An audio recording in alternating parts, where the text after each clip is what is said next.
What's up, y'all? Welcome to another edition of Healing is Gangsta. I'm having like such a good time doing these shows. Not because, well, it's a positive thing because we're helping to heal folks and we're bringing some added knowledge to the subject of healing and mental health to the hood. But I like connecting with real people, and these shows I've been able to do that. But tonight especially, you know what I'm saying? I'm excited about this show because to my right here, I have a legend, you know what I'm saying? And I say that a lot, but this is for real, from the streets of LA. I'm gonna have him introduce himself. But before we do that, let me introduce myself. If this is your first time tuning in, welcome. I'm Tajay. I'm a registered mental health professional, therapist, and doctoral candidate as well. A real therapist. I'm not just coming from the streets and from the hood saying that I got my degrees and all that. You can look it up. You feel me? So, but to my right, I'm gonna let this legend introduce himself. You know what I'm saying? And tell him what's up, man. Hey man, LA. It's your boy Lil Sodi. Y'all, everybody know me. I'm from LA, South Central. I'm a rap artist. I'm a good, positive public speaker for the GANGSTA card. I do it for the kids, you feel me? And that's what it's all about. On me. And for those that are real fans of this man, they know he's more than a rap artist. He's one of the real spokesmen. If I was to think about the spokesmen of LA, you one of them for Thank sure. You, bro. I you know what I'm saying? it. Yeah, no doubt. You know what I'm saying? And I say that against, the other spokesmen that we have, some that's here, some that's not. You know what I'm saying? But you one of those, you feel me? The X-Ray mascot. Appreciate it. You feel what I'm saying? They gonna know what's up. I always look forward to especially if you from LA, because we are from the land, you know what I'm saying? And I love real representatives of their section, and you one of those, you know what I'm saying? I mean, man, I was born and raised, you feel me? My pops, my mom, they from my hood, so it's in my blood, you know what I'm saying, for me to move the right Literally. way. Yeah, and I'm glad that I found myself, you feel me? Yeah, no doubt. Now, everybody knows about Lil Sodi as far as the music and some of the things, but I will say this, they probably know a lot more about you than the average person knows about their favorite artist. You know what I'm saying? Because one thing that I liked about your other interviews that I've seen, you very articulate in how you talk about your life. You don't shy away from no parts of your life. You know what I'm saying? Whether it's negative or positive, you just throw it out there and it is what it is. And I appreciate that, not just as somebody hosting the show, but as a fan, that you're able to speak for us like that. It's just if you holding back, it's like how can you help your fans or somebody that's in the need of help? Right. You know what I'm saying? If you hold back your story, you could be able to help them, you know what I'm saying? Yeah. At their time of need and whatever situation, because we all can relate to real shit, you feel me? Right. That's what I do, so I try not to hold back, man, and try to just pour it all out because, like, maybe you, my brother, or somebody that's watching a fan, you know what I'm saying, that can be able to give me ideas on how to deal with certain things in my life, you feel me? Absolutely. I'm just keeping it gangster. Likewise. I feel the same way. We can always learn. You know what I'm saying? I try to stay in that frame of mind of always being able to learn no matter what stage in life that we get to. And I could tell by how you talk that you feel the same way. But for those who might not be familiar, like you just said, your family come from your hood. This ain't something like you moved there and then you was born into this. You know what I'm saying? And I think it may not be unique to people like us, who may be second, third generations, but to people outside of the culture, they don't hear that, and it's good for them to know like what goes into that and how that played a part into making you who you are now. You know what I'm saying? You want to describe that experience as far as, well, let's start from at the beginning. You know what I'm saying? Where does the story of Sodi begin in? Church, brother, church. Story of Lil Saudi, it begins in church. My grandparents, my mother and my father, they were strict on us when we was younger and shit, so I came out of a a praying. I came from a praying home. Yeah. You know what I'm saying? Church every Sundays, things like that, Bible class, all that, man. So Yeah. I played the drums. I was about to say, yeah, Yeah, you you know what played I'm the saying? drums in it. Since Yeah. I was 9 years old. Right. Rest in peace to the brother Ella Williams that showed me that, man. You know what I'm saying? So that's where the beginning of Lil Sodi came from, the musical part of me. Yeah. From my grandmother, Irma Jean Simpson, rest in peace. Recipes. And my aunties, the Simpsonettes, and things like that. That's where it started at with the music part. And as far as like now we going to the streets, Yeah. it's me watching my uncle Monster Pookie, my father Big Sodi Khan, my uncle Big Po Pete, just seeing the things that they did and growing up wanting to be on the streets, just want to go see what they had going on out there in the world. Yeah. And from me just going to church every Sunday, bro, I didn't have that going to skating rings and all of that on the weekend and Yeah, you hanging was out with up my in friends on church, the mall. right. Yeah, bro. Yeah. And I then know that after I life. leave church, I got to go to another church. Right. Because I got to go play the drums for my granddaddy See, at the other church. Yeah, that's how I So grew I up. was stuck. You feel Right. me? But Yeah. I still thank God for, you know what I'm saying, them embracing me with that. Because I still hold the Lord as my personal, my Savior. You know what I'm saying? And that took me a long way. You know what I'm saying? Absolutely. From me doing this gangbanging shit, Yeah. going to jail, YA, juvenile halls, prison. Yeah. It gives you time to think For real. and find you a higher power in there. Yeah. Not knowing you already got one. You was born and raised with one, raised in church, but you get lost on the streets, bro, when you start banging and living a life. You know what I'm saying? You lose the thought of prayer sometimes. Right. You know what I'm saying? When you waking up in the morning, you just throwing on your chucks, grabbing your strap, and heading out the door. You feel me? So I thank God I found myself, bro, going to prison this last time. You know what I'm saying? Sitting on that level 4 yard with my uncle Al Capone, my mom's brother. He been down almost 40 years, bro. Like, I ain't never had met him until I went on that yard. So It's multiple lifetimes. it was like God, you know what I'm saying, took me there for a reason, to talk to my uncle and let's hear all the things that he had to tell me about jail. And, you know, the things my mama kept telling me when I was a kid, like, you gonna run into your uncle in there, you keep going to jail. And God dog it, I end up running into him. Man, You know what I'm saying? But that's crazy. it was a not a bad experience, Mm-hmm. not a good experience neither, but it was a godly experience because I was able to sit in the cell this time and focus on myself. So it was time, a needed experience, you would think? I felt it that way, bro. Yeah. You know what I'm saying? Because I was able to pray more. You know what I'm saying? I was able to read my Bible more. Yeah. You know what I'm saying? I was thinking more about the things that I was doing, like the decisions I was making that kept me away from my music. Yeah. You know what I'm saying? Because I kept getting in trouble, Right. and I'm mixing the streets with music, and it didn't work. You feel me? That's a big. We was talking about that off camera. Like that's a crazy mix. I've Yeah. rarely seen it work. You know what I'm saying? Yeah, It's a bro. hard thing to kind of It's to hard, balance. because when you fresh doing this shit and gang banging, you don't want your homies to be hating. And Yeah. like a new nigga can't do what I'm doing. Right. He still gotta go participate and do all of that Yeah. and risk their freedom. Like a lot of young rappers, like right now, risking their freedom, bro. They getting this money, new deals, and then they going to jail for high ones and guns. It's like, man, y'all need to watch more of my interviews. You feel me? Pay attention. Yeah. Cause it ain't all about that shit, bro. You feel me? We was lied to, homie. I was. You know what I'm saying? How did it coming up in the church? Something I could definitely relate to coming up. You know, it seemed like that created a foundation for you to always kind of lean back on. I wonder how that played a part. You know, because we know that this gangbang stuff in the street life, it get chaotic. Right. You know, and a lot of people that I've come across, both in the streets and as a clinician, you know, when clients come to see me that's from the streets, a lot of them don't have that foundation that you talk about, that you came up with, so they can get lost in this whole thing.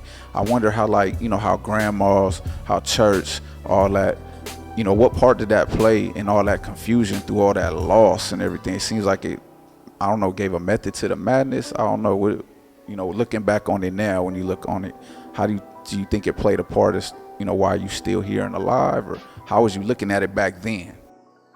As a kid, I wasn't paying attention back then. I was just murder, death, kill, bro.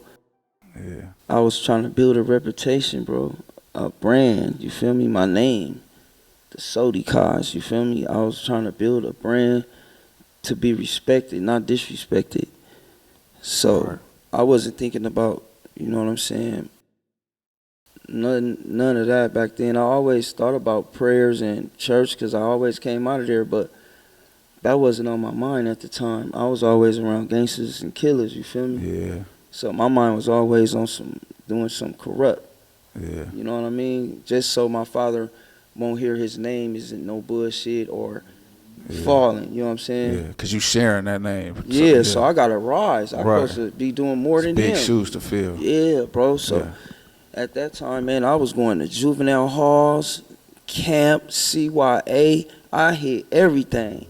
Yeah. County prison a couple times, you know what I'm saying? I hit it all, bro. I was really in the headlock. The devil had me in the headlock. How old were you when you first remember feeling that pressure to live up to that? How old was you? Not necessarily when you jumped off the porch, but when you started feeling that pressure, like, yo, I gotta live up to this shit. How old was you? I was about 14, probably 14. That's young. First time going to juvenile halls. That's when that pressure hit me. Yeah. Watching all the movies, my pops had us watching like American Me and Blood In, Blood Out. Yeah. And he teaching us like, this is what you don't do. You don't do woo, woo, woo. Always clean up behind yourself. If we was to go in there, you know what I'm saying? Don't do this. Don't accept nothing from nobody. Right. But all those things that he told us, it helped me through my whole jail time, bro. You know what I'm saying? Yeah, no Keeping doubt. the gangster on level 4s on any yard. I went in any dorm I was in, the county jail. I was always militant and respected. You feel me? Yeah, So, and I always doubt. gave respect out back. I kept it gangster. I kept it fair with my enemies. Even I kept it fair. I never, you know what I'm saying, was being a bully. Yeah. You know what I'm saying? My father always was like, you know what I'm saying, don't be a bully because you ain't gonna be able to win all your wars that way, you feel me? Yeah. You gonna lose one, that's gonna hurt you feel me? It seemed like he taught you a lot of the rules to the game and the rules of surviving in this jungle. You know what I'm saying? Definitely. Yes, bro. You know, and I hear you talk a lot when you talk about yourself now. You talk about, having purpose and, reflecting a little bit on some of your past decisions. Now looking at it from the eyes that you have now, being experienced and kind of living through this life. We talk a lot about trauma on this show. You know what I'm saying? And of course, trauma comes with that lifestyle. But as your pops was raising you, when you look back at it now, do you feel like some of the trauma that he went through coming up kind of transferred to you? Like some of the lessons, like you see it now, like, man, he was traumatized. We talked about it. Yeah. What was that conversation like? It was rough because my grandfather was a gangster before he was a bishop. Yeah. You know what I'm saying? He was tough in the streets himself. So my father and my uncle had it rough when they came up. So of course my father wanted to embrace us with the same thing, not exactly with the same thing, but he wanted to make sure his sons was prepared for the streets or whatever that came our way. We knew how to deal with the situations, you know what I'm saying? Right. Whether it was big or small, you know what I'm saying? So I don't regret any of it. I took it as a life learning lesson, and it got me to where I am today. No, that's real. Even from like a psychological aspect, when I'm treating people that come from this lifestyle, right? Yeah. For people that enter psychology that's not from this life, their goal is to kind of like get this like ultimate like Zen mode where they just at peace all the time. But people that's outside of where we come from, they don't understand that the things that are troubling us are not just in the mind, they reality. You get what I'm saying? The violence, the things we got to watch out for, walking to school, walking down the street. It's all true. It's all real. So it's like finding that balance. That's why I feel your pops. And, even, myself as a father, you know what I'm saying? I feel that struggle because it's like of course you want your kids to be better than you. You know what I'm saying? Yeah. You don't want your kids necessarily making the same choices that you made in certain aspects, you know, so you try to give them a better life where they don't lean towards that, but at the same time, you know what they gonna be facing walking out that door. Yeah. So finding that balance of saying, man, keep your mental health in check, make these right decisions, but also be ready for the bullshit. Yeah. And don't be a part of that. I don't think we've even found that balance yet, or most of us haven't been able to find that balance. It's hard. It's very hard to do that. So I feel your pops, you know, but that's that trauma that he might. I don't know if your pops has had the time during his life to look back and be like, man, these are the things that traumatize. Because a lot of it be unconscious. You know what I'm saying? And it come out through behaviors. You know, so that's why I asked that about your pops, because that's a hard balance. You know what I'm saying? Bro. Because I'm sure your pops in the back of his head wasn't like, well, you know, I want my son to be this, but I got to prepare him. He always said, I did enough gang banging for both of y'all. Yeah. You know what I'm saying? Or for all y'all, the cousins too. But, you know, he always said a hard head makes a soft tail. You feel me? Off top. That's what my grandmother used to say too. So maybe some of the things I used to do just to make my pops mad sometimes. You know what I'm saying? Like, he didn't really want me on the streets gang banging and all that. You know what I'm saying? But I end up running away from home doing it anyway. You know what I'm saying? Which he probably knew. But yeah, you know what I'm saying? He knew what's up. Yeah, he knew, knew, man. You know, because he come from that just like his daddy. But he didn't make it easy. Yeah. You know what I'm saying? He didn't make it easy. You know what I'm saying? I had to get it out the mud in the set and build my name up, you know what I'm saying? And without using my father's name as leverage. Yeah. Like, you know what I'm saying? Most dudes use their people's name as leverage. Nah, my pops didn't want that. He stayed out of our shit. Right. You know what I'm saying? We getting something, we know how to handle that shit. You know what I'm saying? Yeah. If it was too heavy, then here he come. Right. But pops already knew, me and little bro, baby Sodi, we were like young men with old souls. Right. You know what I'm saying? Because I stayed around the OG homies all the time. Right. Nah, you was around grown stuff like all your life, it seems. You feel me? And as far as like the generational thing, you know, people always ask, you know, what brings you to gang banging? You know, what makes you make that choice? You know, so it's crazy when you're like, man, it seemed like you might have felt like you didn't have a choice. Like, it's just at that time. At that time, it was just like, fuck it. You just gonna have to be mad, man. I'm out here now. Yeah. This is my other family while I'm away from y'all. Right. But this is still our family. You feel me? Yeah. You still know where I'm at, and I'm in the set. You feel me? Yeah. What was the first loss? Like, cause you know, obviously when you jump off that porch and you start getting into that mix, do you remember that first experience that, you know, cause obviously we get a little desensitized after a minute, you know, people dying a lot, people going to jail. It starts becoming normal. But do you remember that one time where it was like, oh shit, this is real? I wasn't even banging yet, but my uncle Schoolboy had got killed. So that right there had put anger in my heart back then before I was banging. Yeah. You know what I'm saying? Because he was a cool ass dude. You feel me? Fly. But that right there was like one of my first deaths as being, you know what I'm saying, around the gang shit and knowing my pops, we're knowing what he do and moms. But yeah, that one right there, that's what had put anger in my heart for the streets, you know what I'm saying, and my enemies. That right there made me want to be. That was the main emotion that you remember feeling, was anger? Yeah. You know what I'm saying? Like, what? They did what? And I was told how it happened. So that really made me like, what? Yeah, bro. So. Do you ever feel you got the chance to, like, because I know anger's a big part of this whole thing. Do you feel like you got the proper chance to, like, mourn that loss? Yeah. Yeah. Or really contemplate that loss? Yeah, because I was a kid back then, so I was able to, you know what I'm saying, chill out and figure it out. Yeah. back then, cause I didn't have to run the streets and be stressed out on going to go put in work and Yeah. I'm gonna go put in. You know what I'm saying? I was still a kid, but I was up and coming and watching my father in the garage every night, lifting weights, punching the punching bag with the OGs. You feel me? Yeah. So I'm ear hustling. I'm hearing everything. That's how I'm on point about this shit. You feel me? Right. But yeah, bro, that was my first real loss, Uncle Schoolboy.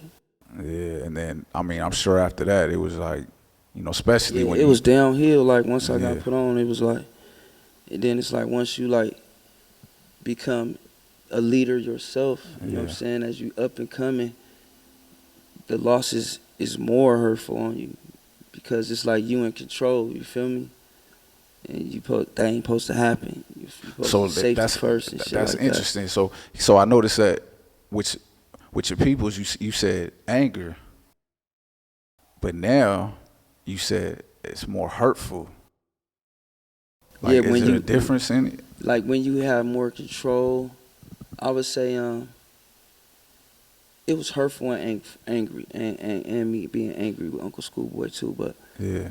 it's just when you ain't have more control of your set or your little homies that you be around every day, Yeah. and then it's one of them or two of them you lose it from that's being around you every day. That shit hurt. You feel me? I ain't gonna lie. It's like losing a family member.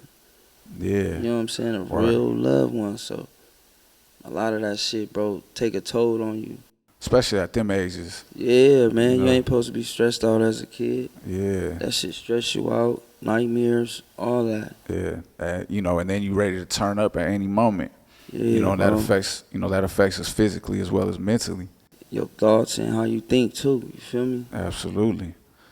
Like, what was your thinking process at that time? Like, as far as like, I don't know if was you still going to school at that time? All of that? Was you still doing them things? Yeah, I was still going to school and all of that.